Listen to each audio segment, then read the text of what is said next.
Slava tebi, Kriste Bože, kralju slave vječite. Gospodin s vama. I s duhom tvojim. Čitanje Svetog Evanđelja po Ivanu. Slava tebi, Gospodine. U ono vrijeme progovori Isus Židovima koji mu povjerovaše: Ako ostanete u mojoj riječi, uistinu moji ste učenici. Upoznat ćete istinu i istina će vas osloboditi. Odgovore mu: Potomstvo smo Abrahamovo i nikome nikada nismo robovali. Kako to govoriš, postat ćete slobodni? Odgovori im Isus: Zaista, zaista kažem vam, tko god čini grijeh, rob je grijeha. Rob ne ostaje u kući zauvijek, a sin ostaje zauvijek. Ako vas dakle sin oslobodi, zbilja ćete biti slobodni.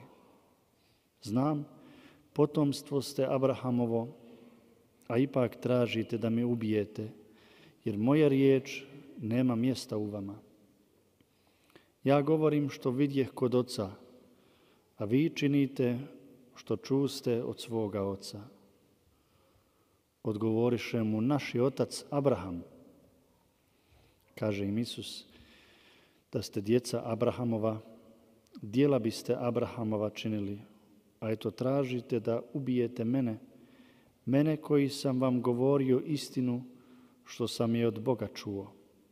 Takvo što Abraham nije učinio, vi činite djela oca svojega.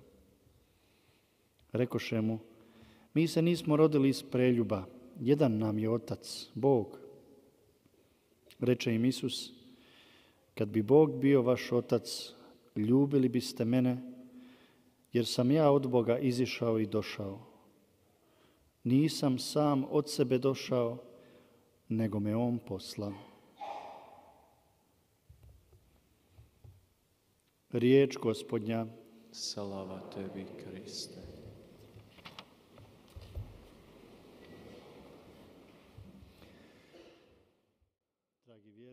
사랑하는 교형자매 여러분,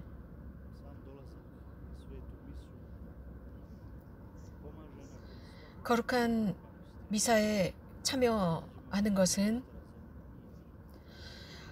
바쁜 하루 일상 속에서 평화를 찾을 수 있도록 하고 영적으로 안식을 취할 수 있도록 하기 때문에 매우 좋은 시간입니다. 그래서 우리는 이 미사 시간에 집중해서 천상으로부터 오는 그 지혜를 향해 우리들을 열어야 합니다. 그래서 우리가 누구이고 우리들 주변에 어떤 일이 일어나는지 잘 볼 수 있는 지혜를 받아들여야 합니다. 또 우리 자신과 이웃들에게 우리는 어떻게 행동하고 또 우리들의 어려움 앞에서 우리가 어떤 자세를 취하는지 볼 수 있는 것이 미사입니다. 가장 중요한 것은 기도를 통해서 하나님께 우리 마음을 여는 것입니다. 가장 먼저 마음을 여는 것, 그것은 예수님께 마음 열기입니다. 그리고 예수님을 통해서 훨씬 더 가까이 하늘로 다가가는 것입니다. 오늘 복음은 예수님과 대화를 나누던 그 사람들은 예수님의 그 말씀을 실현시키는 것을 굉장히 어려워합니다. 그들은 그 말씀을 믿었지만 그것을 이해하는 것이 어려웠습니다. 그들의 이해력이 좀 떨어졌습니다. 그래서 예수님은 그들을 가르치는 것이 어려웠습니다. 어쩌면 그들은 자기들의 지혜로 충분하다라고 생각하거나 혹은 응답, 대답도 모두 알고 있다라고 생각할 수 있습니다. 이런 식으로 자기 만족에 빠지기 때문에 다른 사람들의 말을 듣는데, 이해하는데 어려움을 느낍니다. 그래서 충고를 하고 또 무엇인가를 설명하고 칭찬을 듣고 하는 것에 익숙하지만 누군가가 나에게 어떤 말을 할 때 그것을 이해하는 이해력이 부족합니다. 이러한 사람들은 어쩌면 자신의 어둠을 만나는 것을 두려워해서일 수도 있습니다. 그럴 수 있죠. 하지만 그럼에도 불구하고 성전을 방문한다. 지금 이 시기에 우리가 성당에 들어간다. 그것은 우리가 기도하고 미사에 참여하는 것을 의미합니다. 그래서 이 미사에 참여하는 것, 그래서 다른 이가 나에게 말할 수 있도록 시간을 주는 것입니다. 내가 말하는 것이 아닙니다. 내가 계속 말을 한다면 이런 자세는 좋지 않은 자세입니다. 그렇게 한다면 계속 남을 향해서 손가락질을 하게 됩니다. 예수님을 만나서 대화를 하던 이런 사람들은 성전에서 의롭다고 생각한 바리사이와 같습니다. 하느님, 제가 저 세일이나 다른 사람과 같지 않아서 고맙습니다 라고 말하던 그 사람 말입니다. 아브라함의 자식이라고 자신은 단언하고 믿고 있습니다. 그러나 이러한 확신이 어쩌면 분명한 확신을 가지고 있기 때문에 다른 사람들을 훨씬 더 쉽게 판단할 수 있습니다. 우리는 신앙생활 속에서 이러한 부분까지 도달할 수 있습니다. 그래서 십자가에 관해서 하느님의 활동이다라고 설명할 수 있습니다. 이것은 사실 즉 누군가가 십자가를 가지고 있거나 질병을 갖고 있을 때 이것이 하느님께서 단죄한 것이다 라고 말합니다. 이것은 잘못된 것입니다. 이런 식으로 설명을 합니다. 이것은 하느님과는 너무나 먼 정말 관계가 없는 것입니다. 예수님과 예수님의 의식에 가까이 있지 않는 설명입니다. 이런 사람들 하느님의 변호자라고 소위 말하는 이런 사람들, 이런 설명을 하는 사람들이 있다면 좀 멀리 두는 게 낫습니다. 어떤 사람이 있었는데 알코올 중독자였어요. 그는 여기에서 해방되려고 무진장 노력을 했습니다. 그러나 굉장히 생활 속에서 어려워졌을 때 그는 위로를 찾으면서 다시 술로 돌아가곤 했습니다. 이러한 그의 자세, 행동은 매우 어려웠습니다. 그는 위험하지도 않았고 폭력적이지도 않았지만 그는 굉장히 다루기 어려운 사람이었습니다. 술만 취하면 말입니다. 그러니까 친구들이 점차적으로 그를 멀리합니다. 가까이 하려고 하지 않습니다. 대화도 하려고 하지 않습니다. 그러면서 사람들은 자꾸 이런 어떤 알코올 중독 테라피를 받으라고 했습니다.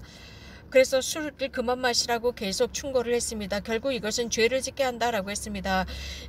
불의한 것이라고 했습니다. 그러나 그 부모님의 옛 친구가 이 사람의 어린 시절의 이야기를 해주었습니다. 이 알코올 중독자의 어린 시절을 사람들에게 이야기했습니다. 그가 유년 시절 어린 소년이었을 때 그 아버지가 자살을 했답니다. 어머니는 여기에 큰 충격을 받고 예전과 다른 사람으로 바뀌었습니다. 병들었고 그리고 이상하게 행동하기 시작합니다. 그러면서 아주 나쁜 일들을 했다고 하죠. 그러자 이 소년에게 계속 준 것은 알코올이었답니다. 그러면서 이 아이는 어머니가 계속 그 알코올, 즉 술을 주니까 조금씩 마시기 시작합니다. 그러다 결국은 이 아이도 술 중독이 됩니다. 이 아이는 자신의 잘못이 아니었습니다. 이 꼬마 아이는 어릴 때부터 그 몸, 그 신체가 유년 시절부터 술에 중독이 되기 시작합니다. 그래서 자신의 행동과는 상관없이 그 몸 자체가 술에 중독이 됩니다. 그래서 이런 식으로 우리는 그 사람의 어떤 스토리를 모르면서도 겉으로 보고 함부로 판단할 수 있습니다. 너무 쉽게 판단하지 않습니까? 우리는 사실 자문해 보아야 합니다. 어떤 비극이 일어나거나 병에 걸리거나 중독증에 걸렸을 때 그에게 어떤 하느님을 반대는 어떤 죄가 있고 어떤 악이 있었을까를 보아야 합니다. 예수님께서는 정말 조금씩 우리들의 관점을 바꿔주십니다. 어머니와 같습니다. 어머니는 이 어린아이의 의식을 조금씩 바꾸어 놓을 수 있듯이 예수님도 우리들의 의식을 바꿔 놓을 수 있습니다. 아픈 사람들, 병든 사람들, 그게 그의 잘못이 아닙니다. 무엇인가 그 안에 잘못된 것이 있기 때문에 결과적으로 이것이 드러나는 것입니다. 그러나 하느님께서 드러나실 것입니다. 그리고 신앙에 솟구칠 것입니다. 신앙은 하느님께서 우리들을 회개시켜주면 혹은 어떤 조건을 거는 것이 아니라 신앙의 경험입니다. 하느님께서 우리를 자유롭게 하신다. 새로운 삶으로 우리를 데리고 간다라는 믿음입니다. 이렇게 하느님께서는 즉 주님께서는 당신과 대화를 나누는 사람들과 이런 말씀을 하십니다. 죄를 짓는 사람은 죄의 종이 된다. 하느님의 아들이 너희들을 자유롭게 한다면 너희들은 진정 자유로운 사람이다. 지난 주일 우리는 복음에서 들은 말씀이 있습니다. 예수님께서 그 죄를 진 여인, 불륜을 저지르다가 들킨 그 여인, 예수님은 다른 관점으로 봅니다. 그 여인의 내면의 상처를 보았습니다. 그래서 예수님은 그에게 사랑을 전해주시고 그의 상처를 치유하십니다. 그의 어떤 그 죄를 단죄하시지 않았습니다. 즉 그의 악한 모습을 비판하지 않았습니다. 사랑하시면서 그의 내면의 상처가 치유될 수 있도록 도와주셨습니다. 그의 상처를 치유하셨습니다. 이런 식으로 죄로부터 자유롭게 하셨습니다. 그렇기 때문에 우리가 기도할 때 특별히 미사 중에 우리는 우리 삶에 있는 모든 것들을 인식할 수 있습니다. 그리고 이것을 주님 앞에 드릴 수 있습니다. 그래서 다른 사람들을 향해 손가락질을 하거나 비난하는 것이 아니라 모든 것을 하나님께 드리고 우리들의 삶에 잘못된 행보가 있다면 그것도 드리는 것입니다. 우리는 하나님과 토론을 할 권리가 있습니다. 우리 마음 안에 있는 것을 들으면서 토론할 수 있고 또 간단하게 그분에게 우리들의 공간을 드리면서 그분께서 우리에게 말씀하시고 우리들을 교육할 수 있도록 기회를 드리면서 우리가 하느님의 은총을 더 체험할 수 있습니다. 그래서 새로운 삶의 월궤관을 쓸 수 있습니다. 우리들의 쓰레기, 우리들의 나약함, 이러한 모든 것이 단죄가 아니라는 사실을 깨닫게 됩니다. 오히려 이런 것은 하나님께서 그곳으로부터 우리 자신으로부터 나오게 하는 장소라는 것입니다. 자, 상처는 아물고 흉터는 남습니다. 그 흉터는 남습니다. 그 흉터가 우리들의 삶에 그 잘못을 기억하게 하고 훨씬 더 개선된 삶으로 나갈 수 있도록 도와줍니다. 우리가 한계가 있지만 우리는 하나님 곁에서 끝까지 노력하는 것입니다. 그래서 훨씬 더 큰 자유로 나가는 것입니다. 우리가 미사에 참여하는 것은 우리에게는 휴식이 됩니다. 미사는 우리 마음이 치유되는 장소입니다. 또한 미사를 봉헌하면서 하느님이야말로 우리들의 지친 눈길을 치유해 주시는 분, 그래서 다시 한번 반짝이는 눈을 지닐 수 있도록 해주십니다. 그것은 성체를 영하면서 그러합니다. 우리들의 모든 존재를 그렇기 때문에 이 미사 중에 주님께 드립시다. 그리고 하느님의 어머니께로 달려갑시다. 우리를 도와주십사 청합시다. 그분께서는 우리들의 외침을 들어주시고 우리들의 기도를 들어주십니다. 특별히 우리가 평화를 위해서 기도할 때 들어주십니다. 하나님께서 성모님을 보내주신 것은 거룩함의 여정으로 우리를 이끌도록 보내셨습니다. 주님의 계명으로 또 하나님께로 돌아갑시다. 우리가 이 지상에서 잘 살기 위해서입니다. 이 위기에서 나오기 위해서입니다. 우리가 이 위기에 들어간 것은 하나님의 말씀을 듣지 않았기 때문입니다.